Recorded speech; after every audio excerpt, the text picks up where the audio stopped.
kabusisngis, ayan po ay magsisimula na po tayo maglinis. Ayan na po si Noemi ay nagpapagpag na po ng mga unan at marami na pong alikabok.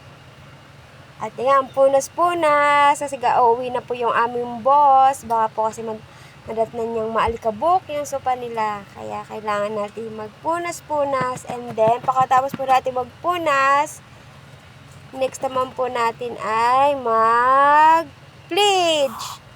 Ayan, para po makintab at maganda tignan at madulas po. Tama, charin. Para madulas, ayan, tamang pledge lang po si Noemi. Lahat po yan ay ipipledge po ni Noemi para po pagdating ng aming boss ay napakakinang tignan at napakagandang tignan. Yan po ang araw-araw namin ginagawa, pero hindi naman po actually araw-araw. Sa isang linggo, isang beses namin po yan pinipledge lahat. At ang araw-araw po namin ginagawa ay magwalis-walis. Ayan pong isang babae po dyan ay kasama ko po. Siya po ay si Atilin. Atilin, 27 years old. At ako naman po ay 23 years old. Sa murang edad po namin ay nagawa po namin maghanap buhay sa sarili namin kasi mahirap na po umasa sa pamilya.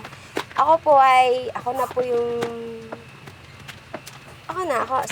hindi na po kasi ako umaasa sa magulang ko.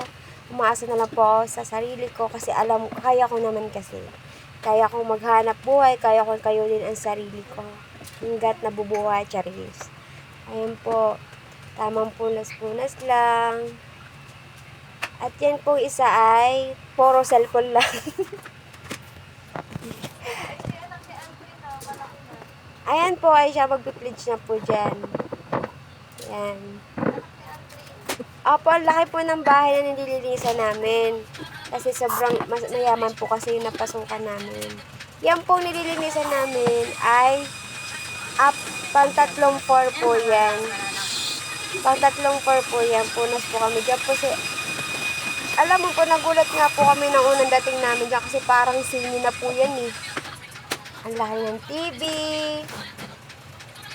Basta pag nanonood po sila ng TV ay masobrang ingay. Hanggang baba po yung ingay ng TV nila. Kasi para lang po tayo nanonood ng sini dyan.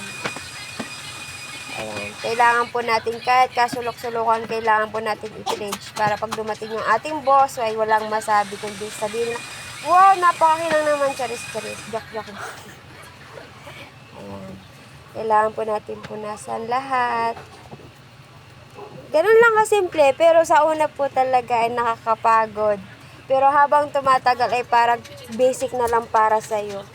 Ayan po si Ate Lynn, tinulungan niya na po maglinis.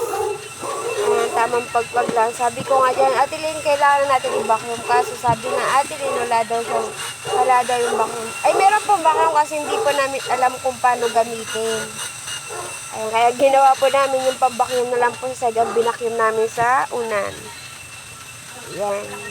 Ayan po, tatlong floor pa, ay, anong tawag yan? Yung parang pang-apat, ay pang-tatlong, nasa third floor pa pala kami niyan.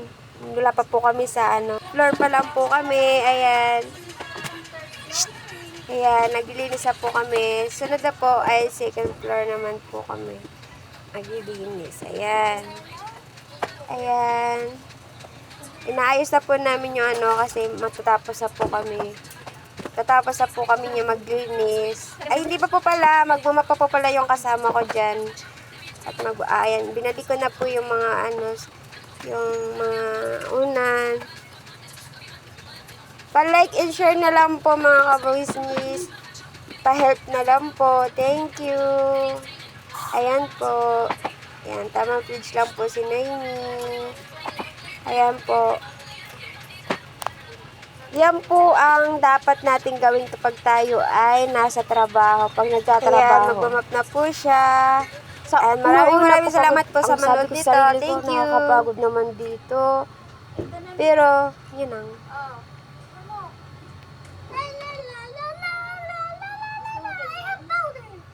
It's like